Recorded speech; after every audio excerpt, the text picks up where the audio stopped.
welcome back to our channel, Pin&Peeks. I'm Deborah. And I'm Angela. So today we have some very special guests on our channel, and they're kind of taken over. We asked a bunch of moms who are awesome friends of ours if they could just record some of their proudest moments of their kids, their best mom advice, and how they relax. So, and they all have like different ranges of kids. I think we have like 1 to 6 kids, like these families have. And different ages, and some have boys, some have girls, so. Yeah, they all come with like lots of experience. So, it's going to be great. So keep watching. Please. And like and subscribe. And enjoy our Momtage. Hi, I'm Crystal. I am the mom to 2 boys. They are 6 and 10 years old this year. And a piece of advice that I always give to moms is to take pictures first whenever you do anything. I know that sounds kind of funny, but if your family's anything like mine, you have a lot of fun together doing different activities, but by the end of it, the kids are usually tired and maybe a little bit whiny. And so I always try and take pictures at the start of us doing something when everybody's still happy, because you have good memories of the event and you want to have pictures of you smiling as well. So you got to do it at the start. So that's my advice for that. Hi, my name is Tara Thompson. I'm a single mom. I have a beautiful, amazing, handsome 17-year-old son, and just love him to death. Best mom advice: talk to your son, talk to your daughter. Constant communication. Always telling them what your expectations are, why you have those expectations. You know, don't just tell them that they have to do something because you say so. Explain why. You know, why do you have these rules? You know, the benefit of what you're saying, and it's constant. It's not one conversation that you have. It's the same conversation over and over and over again. And the older they get, the more detailed the conversation gets, the more you add to it. What's the best advice that I could give a mom? That is to be with your kids through all their emotions and help them to express their emotions and not just stuff them away. It's so important that we do that with kids, help them figure out how to do it. I think the best mother advice would be to trust your instincts. Don't feel pressured by others to do it their way. At the end of the day, it's your kid, and you're doing what is best for your child. And it's okay if you're going against the grain. You're doing what's right for your child. So trust your instinct. This is a hard one because there's lots of things I've learned over the years. I have 6 children. They are 20, 19, 17, 12, 10, and 7. So I've had a lot of time to make a lot of mistakes. And you will too. And it's okay. But I think my best advice would be to know what your measuring rod is and to communicate it clearly. A lot of times I found it was easiest to discipline my kids or train them for things that I found annoying, or that bothered me, or that embarrassed me, or things like that. But it's really, really important that you discipline your children for the right reasons. And so I had to learn very quickly to make sure that my measuring rod was the Bible and God. And so it wasn't that you doing that is annoying to me. It's that when you do that, you are not preferring others. You are doing something that you want to do without thought of how that affects other people. And so let's look at how that affects other people and change our behavior because of that.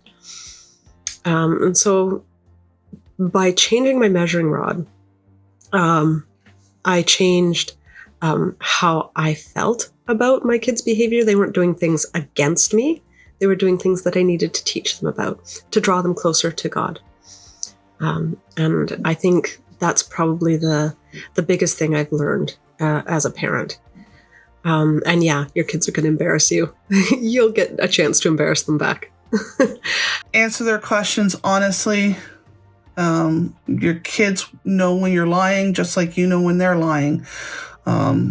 So, you know, and if it's not something that they need to know about, then just tell them, hey, look, this is not something that you need to know about. This is something that we as your parents are dealing with. You don't have to lie to them. And just love them. Love them no matter what they do. Well, relaxing is getting outside for me, whether that's playing in my gardens, but more often, what I really find relaxing is getting out to a beach, going into the woods for a hike. Those are really good things for me. I like to relax by reading. I like to do word problems and logic problems and things like that. And I am always up for a cup of tea and a game with friends. The way I relax is I love a hot bath after a long day, or hopping in the car and driving to Starbucks and sitting there with that hot cup of coffee and listening to music and having no one bugging you and interrupting you and just sitting in that parking lot by yourself. As a mom, to relax, I like to read if I can, and it's not COVID. Getting out and doing a girls' night just like totally refills my bucket, being able to get together with friends and just chat and relax. We might go for a hike or sit in a park or have dinner or whatever it is. But I just find that getting out of the house, away from the responsibilities, and just hanging out with other people who understand makes a huge difference for me.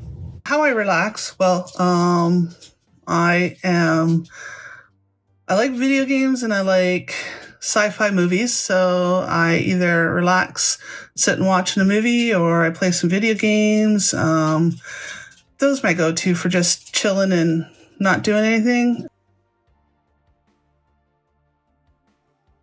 My proudest mom moment would definitely be the time that my oldest son was about 6, maybe, and he got his arm stuck in a sewer grate. In the back of our house, we had like a common area and there was a little sewer so all the water could go in. And my son, not thinking, he dropped something down there and he just stuck his arm in up to the elbow. And I didn't know what to do. He was screaming. Everyone else was freaking out, being like, oh my gosh, do we call 911? But I was able to compose myself. I was able to get him calm. And then I was able to actually get his arm out of the sewer grate and we avoided a trip to the ER. And I think that's probably one of my proudest moments as a mom, that I was able to calm myself down enough to get through the situation and to get past it. And my proudest moment as a mom, well, hands down, my proudest moment as a mom is when each one of my children has told me that they have made a decision to follow the Lord. The proudest moment as a mom, I think, is seeing your child, the one who wouldn't leave your side, the one who didn't do sleepovers, the one who knew that she was never going to leave you, decide to go 2,000 kilometers away, work on a family farm, get a full-time job, and finish her education out in Nova Scotia. Seeing her be independent, seeing her navigate through life, and everything that you had taught them and trained them, seeing that put in practice and knowing that you did a good job, and seeing them spread their wings and just succeed. I think that's one of the proudest moments I've seen. Actually, there are a number of them. And what they are those moments when I catch my daughter following hard after God when nobody else is watching or noticing. That just makes my heart swell with joy. And a proud moment with my kids was when my youngest started school a couple years ago, and he was really nervous, and they were getting to the school gate, and my oldest put his arm around my youngest and said, "Don't worry, I'll walk you in." And he just had his arm around him and walked him right into the school and made sure that he was taken care of. So whenever they are kind to each other as siblings, that just makes me feel really proud and, like I'm doing something right. Happy Mother's Day. Anyways, we just want to say a big thank you to everyone that we had in the video. We really appreciate your time and all your wisdom that you gave to our viewers. I think it was good that we had different points of view. We didn't just get the same answer, so that's good. Anyways, if you like this video, make sure you like it, you subscribe to our channel, you click the bell so you get notified every time we post a video. Also, we have a really cool video coming up in 2 weeks. where we get together with our moms. The real stars. The real stars, yes. They're superstars. And you get to hear some embarrassing, cute, maybe slightly cringy stories about Angela and I when we were younger. So, if you want to hear that, really make sure you're subscribed and you have the bell turned on. Yeah, because it's going to be great, because we love our moms. And we love all the moms who sent us videos. So thank you very much. Thank you.